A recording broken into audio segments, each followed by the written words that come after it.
চলমান উত্তেজনার মধ্যেই পরমাণু চুক্তি ইস্যুতে আলোচনায় বসার ইঙ্গিত দিয়েছেন যুক্তরাষ্ট্র ও ইরান। চলতি সপ্তাহে দুই দেশের প্রতিনিধিদের মধ্যে বৈঠক আয়োজনের চেষ্টা চলছে, যার সম্ভাব্য স্থান হিসেবে তুরস্কের রাজধানী আঙ্কারার নাম উঠে এসেছে।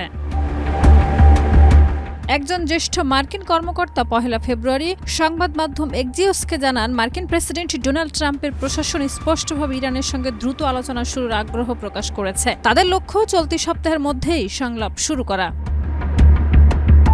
প্রতিবেদনে বলা হয়, তুরস্ক, মিশর ও কাতার যৌথভাবে আঙ্কারায় এই বৈঠক আয়োজনের উদ্যোগ নিচ্ছে। প্রস্তাবিত বৈঠকে হোয়াইট হাউসের বিশেষ দূত স্টিভ উইটকফ ও ইরানের কয়েকজন জ্যেষ্ঠ কর্মকর্তা অংশ নিতে পারেন।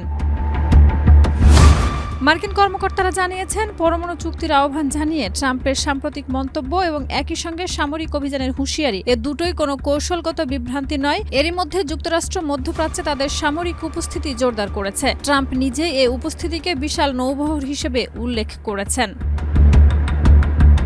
অন্যদিকে যুক্তরাষ্ট্র যদি ইরানের বিরুদ্ধে যুদ্ধ শুরু করে, তবে তা একটি বৃহত্তর আঞ্চলিক সংঘাতে রূপ নিতে পারে, এমন সতর্কবার্তা দিয়েছে ইরানের সর্বোচ্চ নেতা আয়াতুল্লাহ আলী খামেনি।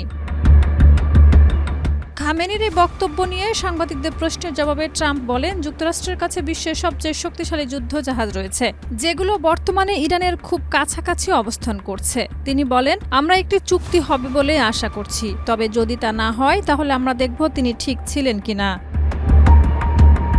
এদিকে রোববার সিএনএনকে দেওয়া এক সাক্ষাৎকারে ইরানের পররাষ্ট্রমন্ত্রী আব্বাস আরাগচি বলেন, যুক্তরাষ্ট্রের সঙ্গে ইরানের পরমাণু কর্মসূচি নিয়ে একটি সমঝোতায় পৌঁছানো সম্ভব বলে তিনি বিশ্বাস করেন। শাহিদা রুবি, মাই টিভি।